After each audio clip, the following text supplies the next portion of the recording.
Pratap Singh joining us on Newsx. Breaking news coming in this hour. Prime Minister Narendra Modi has received a telephone call from the Russian President Vladimir Putin. During this call, President Putin shared his assessment of his meeting with the President of the United States of America. Along with that, Prime Minister Modi underlined India's consistent position for a peaceful resolution of the conflict through diplomacy and dialogue. They also agreed to remain in close contact. After their conversation, Prime Minister Modi gave an official statement saying, "Thank my friend President Putin for his phone call." Meanwhile, Chinese Foreign Minister Wang Yi has arrived in New Delhi. In moments from now, he will be holding talks with the External Affairs Minister S. Jaishankar at Hyderabad House. Ahead of the meeting, China has vowed to continue to communicate with India with a positive attitude. Well, that makes this visit by the Chinese Foreign Minister important. Well, let's tell you. Reason number one, this meeting comes at a crucial time, just days ahead of PM Modi's planned trip to China for the SCO summit. Reason number two, the 24th round of special representatives dialogue in India-China boundary issues will be held. See, reason number three, the timing coincides with heightened trade frictions between New Delhi and Washington. It also opens up an opportunity for India to make a geopolitical maneuver if push comes to shove. Reason number four, China, which has faced its own battles with Trump's trade wars, has indirectly stepped forward to express support for India. And reason number five, last month, India began issuing tourist visas to Chinese nationals once again, a key step in restoring travel and exchange. Not only that, the Chinese foreign minister is also set to meet with PM Modi, a much awaited meeting. The question then that arises is, are India and China going to improve ties in the coming time? Ambassador Bhashwati Mukherjee, former diplomat, is live with us on the broadcast. We also have Major Sudhakarji, geopolitical analyst, joining us live. Vijay Kranti, Chairman Chase, is live with us. Adit Kothari, foreign affairs expert, is also joining the broadcast. Let me begin with you, Ambassador Mukherjee. How important is this visit by the foreign minister to India? He has, of course, already arrived in New Delhi. It is of primordial importance because at a time when we are facing unprecedented pressure and bullying tactics from the president of the most powerful country in the world, a country that we had thought was our most important and pivotal strategic partner, it is time for India also coming from the land of Chanakya to reassess its strategic autonomy, to look afresh at what are the options in front of us, to prepare in case Trump goes ahead and still imposes another 25%, although he made an ambiguous remark, if I'm not mistaken, a day ago, saying that it appears now that India is no longer buying Russian oil, so Russia has lost a very important customer in India. He made that announcement, of course, in his signature style, without ever consulting the two countries concerned, either Russia or India. But nevertheless, it could be taken as an oblique way of indicating that that extra 25% will not be imposed. But since he's the most unpredictable person, Uday, I would not like to make any predictions about which way he's going.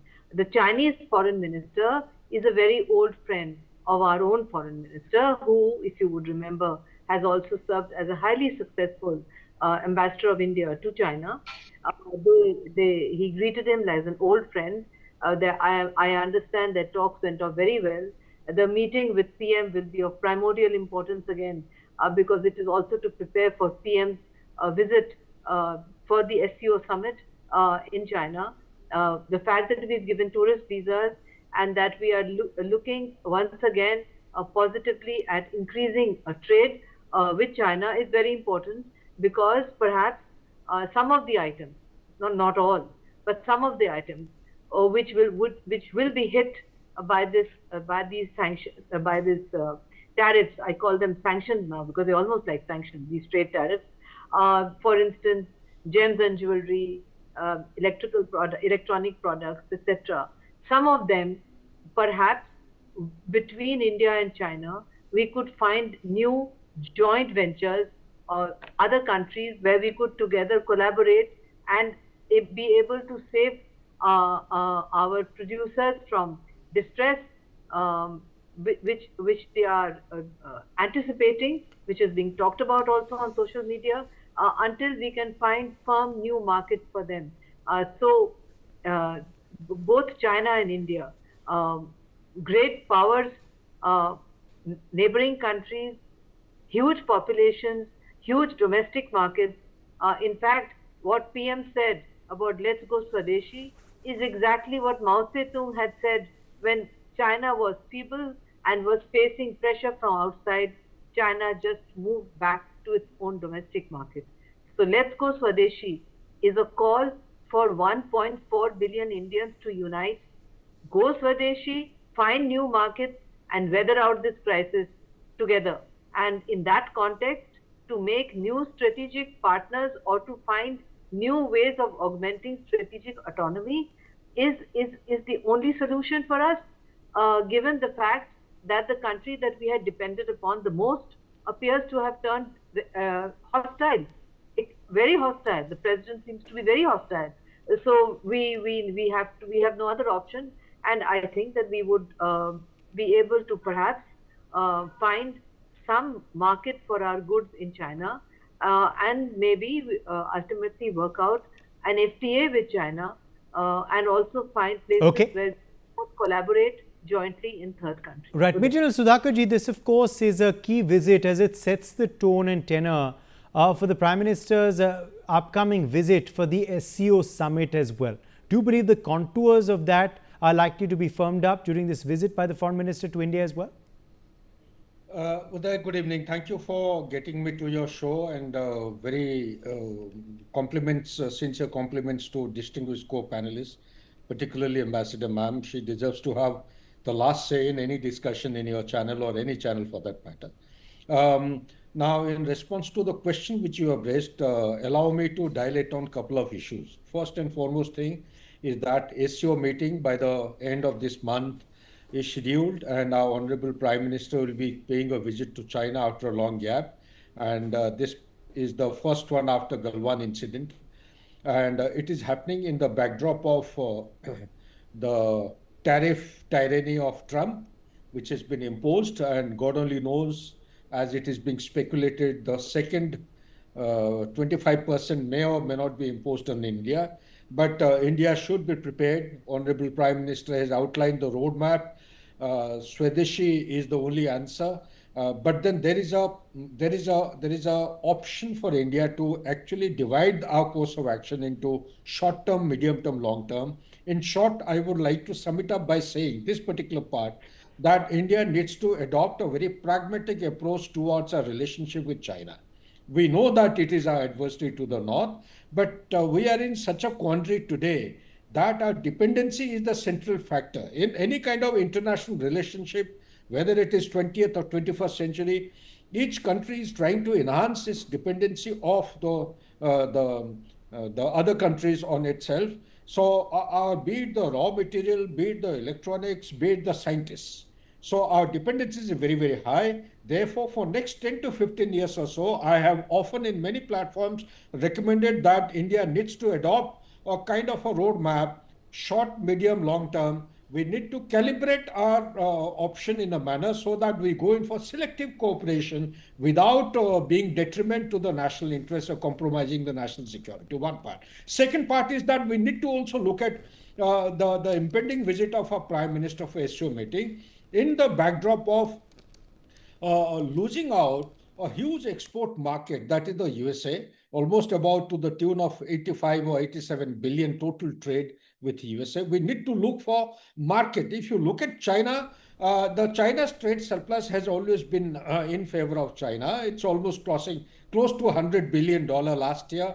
And earlier, I think it had crossed the 100 billion. So we need to see, and our import basket has reduced with China. It's come down to 14.4, reduced by 14.4 to 15%. So we need to see as to what all components, what all things have to be, can actually fill up the gap. Importantly, we need to look at our labor-intensive products which are drying out the export market in US, particularly the leather and I would say the other products which are like the textile, leather, apparel, these kind of things, which are jewelry. If we have a potential market in China, that is the second aspect. The third and most important aspect is that the Wang Yi visit. Wang Yi, we need to understand that he is the special representative of the resolution of the border dispute that is between India and China.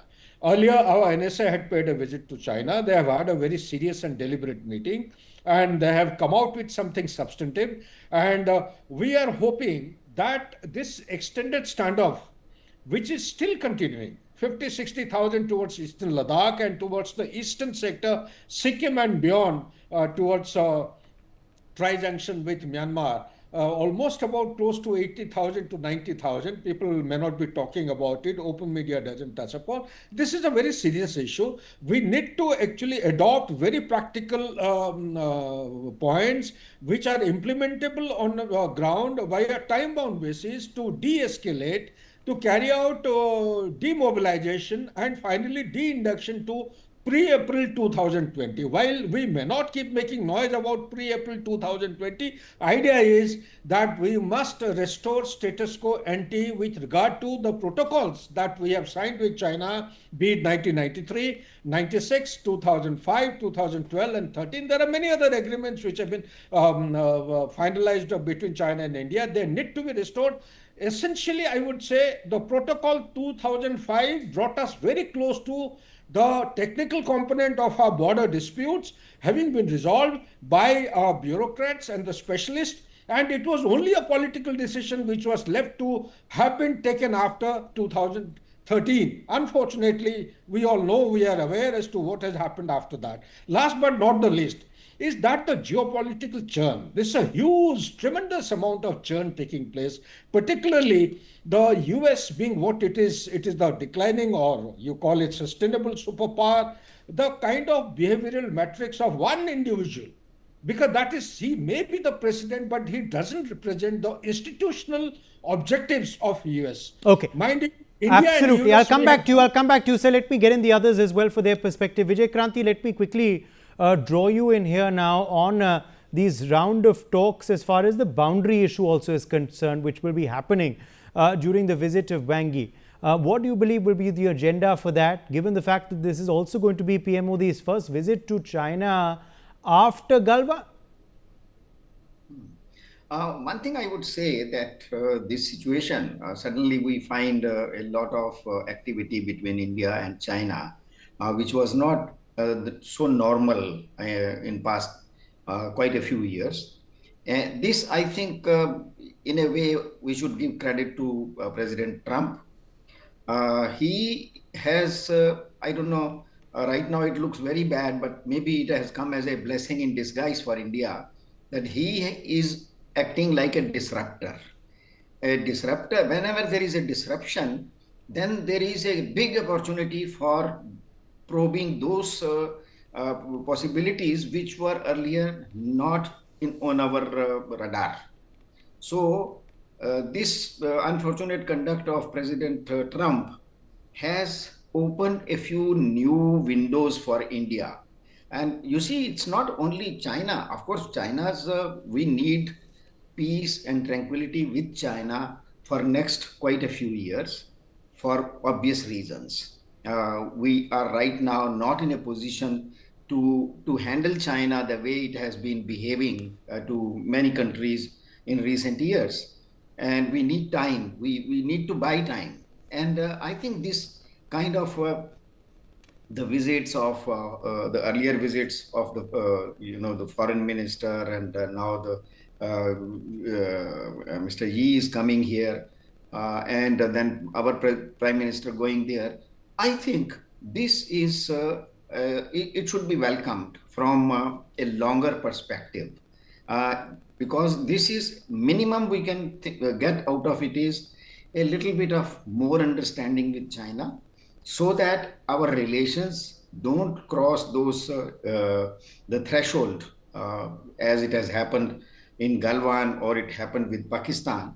So we need time for that. So this current change I see as a welcome, because in many ways, as far as industrial products are concerned, technologies are concerned, the gap between India and China is a bit too much to handle in our given situation. So we need some kind of give and take with China, which helps us in achieving those goals or filling up those voids which are very essential for India to handle. So I look at this visit of Mr. Wang Yi and the next visits which are going to happen of Prime Minister, etc., as something positive and as a positive result of Mr. Trump's aberration. I still believe Mr. Trump is he is not the end of our relations with the between India and America.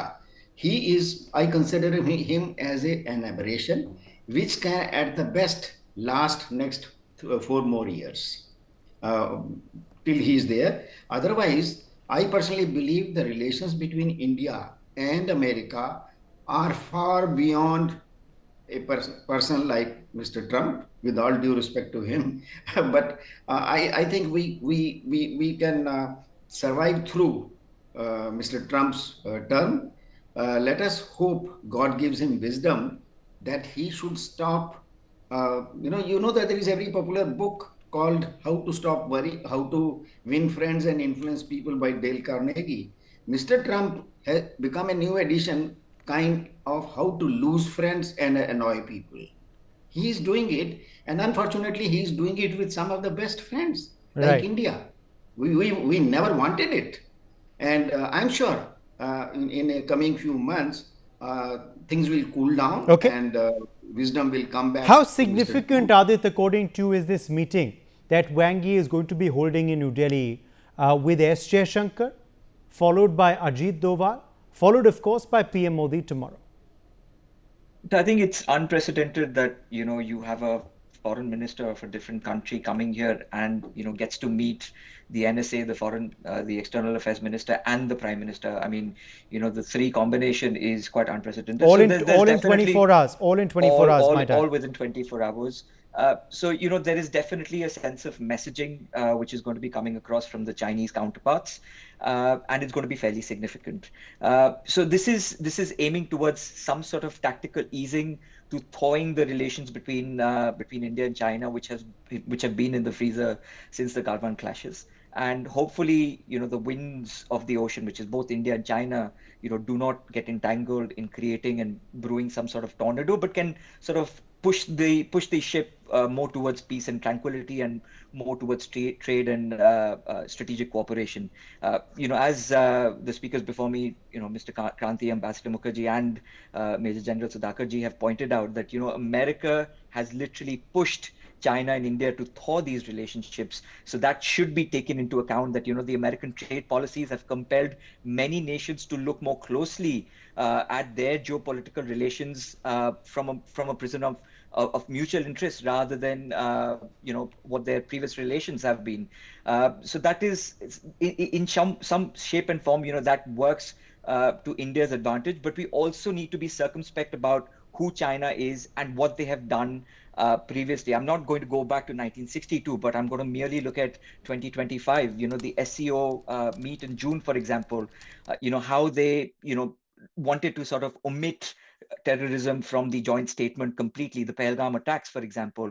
The construction of the Medong hydropower station on the Sangpo River, which basically impacts the downstream of Sangpo into Brahmaputra. So all of those issues will also have to look at. So India will have to play it circumspectly with China, but it does appear that issue-based approach is the calling of the day, and flexible relations built on mutual interests can go along. So India is not going to be cowered by China's relations with vis-a-vis Pakistan, because we also know that the Chinese are also very circumspect of the Pakistanis causing up to Americans in recent times. There was a recent report in the Pakistani Tribune, which basically said that Pakistan is now frustrated with the laxity that China is demonstrating vis-a-vis the Gwadar development and the CPEC development, whereas the Chinese are basically saying that your policies, your security assurances are very weak.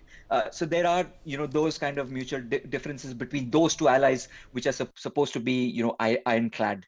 So we should definitely be taking advantage of that.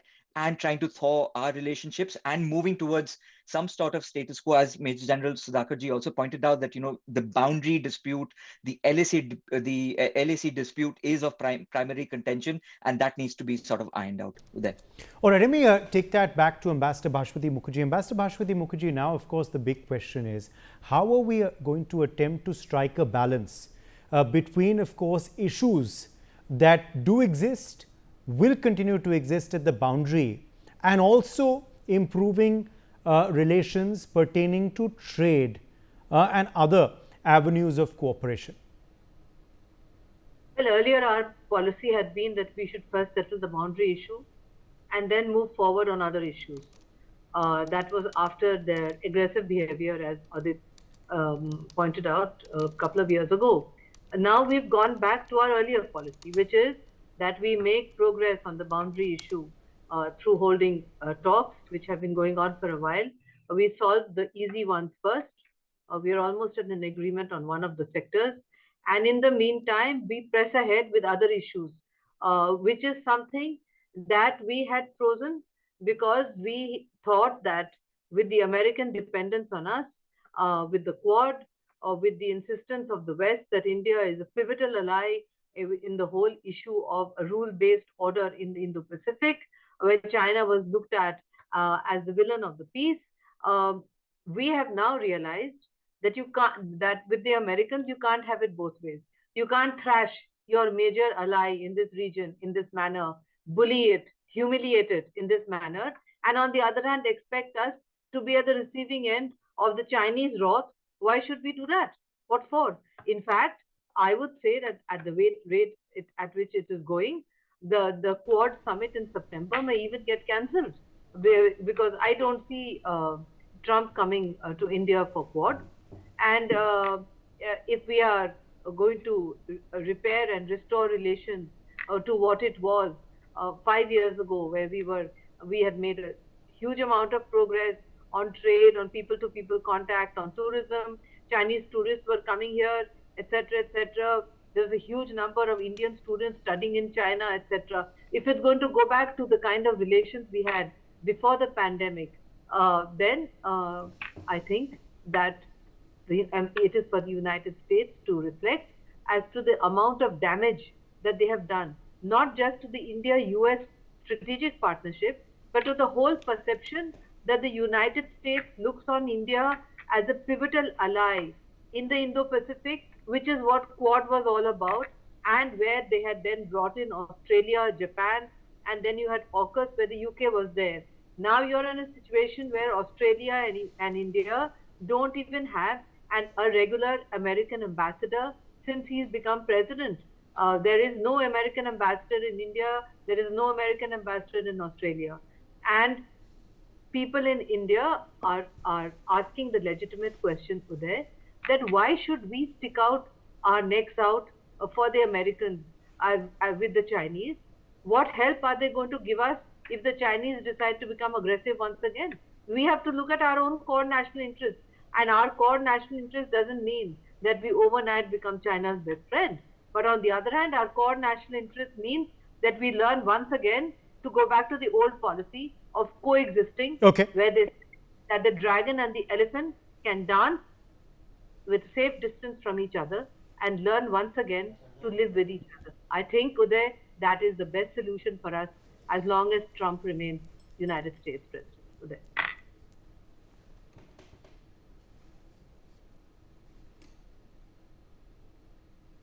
All right, we're getting some live visuals coming in. That bilateral meeting has begun between the two foreign ministers. The two foreign ministers have begun this meeting. You just heard some opening comments being given. Beg your pardon, you just saw some opening comments. We haven't really got the audio of that statement just yet, but those were the opening comments by S. Jaishankar. And now, of course, there will be comments by Wang Yi, and then that meeting will formally begin. So this is the big news coming in. That meeting between the Foreign Minister of China and the Foreign Minister of India has, of course, begun. The tone and tenor is being set for Prime Minister Modi's upcoming visit to China. This, of course, is the first since the Galwan clashes. Big developments coming in. Vijay Kranti, how do you see this? That meeting, of course, now has formally begun between S. Jaishankar and Wang Yi. What do you believe are going to be the contours of cooperation between the two sides that are being, formally built up in these 24 hours? The very basic thing which we need with Perhaps some MOUs as well, the drafts of which can be set in motion and which will possibly be inked on the sidelines of the SCO. Let us see what happens. But what I look at the overall, if I put everything together of this visit and coming visits, right now what is needed, number one, India's over-reliance with America. That chapter is coming to a close right now. And this has given opportunity to India to probe new friends, new relations, and also to improve upon those relations like with China, which had gone sour in a very bad way. So I think this is a very positive and a God-sent opportunity to India and China to repair those the dog-eared edges of our relations and make them smooth enough to live together peacefully, to work together, and to gain from each other's assets and experience and relations. And if we can do that with China, I think it will make things much easier with so many other countries. And maybe that will ultimately, finally, lead the Americans to rethink about their president, the damage he is doing to America's relations with very, very good friends like India, like Canada, like, name them. So I personally feel that this visit of Foreign Minister of China is a very welcome and much needed development in making relations between India and China smoother and workable. Yes, Uday. Okay, let me in fact ask you, Major General Sudhakarji, once again on the boundary issue. Yes, you wanted to also come in with your intervention, but on that boundary dialogue as well, that is also something that Wang Yi will be participating in. How do you see, talks on that progressing? Yeah, Uday, thank you for giving me a chance. I know you are almost close to your... Please go ahead. Please go ahead. You no constraint. You see, he has come all the way. This is second of its kind visit after Galwan incident. The central issue, which is predominating his visit itinerary, is going to be the boundary issue, as per my understanding as a student of Indo-China relationship. However, the current geopolitical churn cannot be avoided or ignored. The current geopolitical churn, for example, India wants to be a growing economic power or with electronic industry. In recent past only, Foxconn had pulled back. They had 300 engineers who were called by a word of mouth. Nothing was there in writing. So if things are there in writing, it can be contested. 300 engineers who were deployed in Tamil Nadu, who were called back by a word of mouth, they went back. Second thing that happened was the critical mineral embargo which was imposed. Earlier, last year, we bought something close to 34,000 crores worth of rupees of critical mineral to include cobalt, we had zinc, we had lithium, and likewise, many other things, antimony, gallium, germanium, because these are all required for the high-tech products, technological products. So they have been actually put an embargo. Third and most importantly, the fertilizer which was coming, that has also been stopped. Such kind of critical issues which are of immediate nature, which are going to impact our economy, also will be concurrently discussed. Now coming to the boundary issue that you have raised, I wanted to share that. You see, boundary, we should be very, very clear that the essence of boundary issue should actually culminate with demarcation of the boundary. When you talk about the resolution of border, it has got two important steps: delineation of the map. Unfortunately, it has not happened despite best of effort, although there was exchange of map in 2000 as also 2002 to a limited extent. But the fact of the matter is our approach has to be reviewed.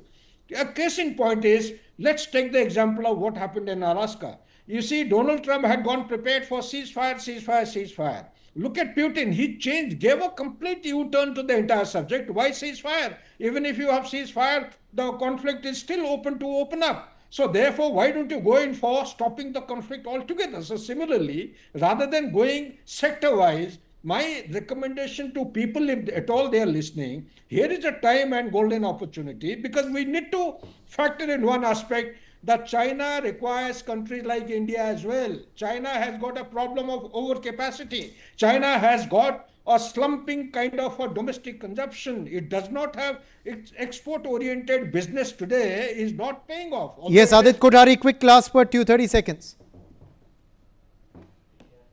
In summary, I think India should be looking at stronger relations with Russia, better trade and peace with China, and strategic cooperation with the United States. I think that is how I want to sum it up. Okay, so that trifecta must exist according to you. All right, more breaking news now coming in. My thanks to all of our guests for joining us on that discussion. United States President Donald Trump will be meeting with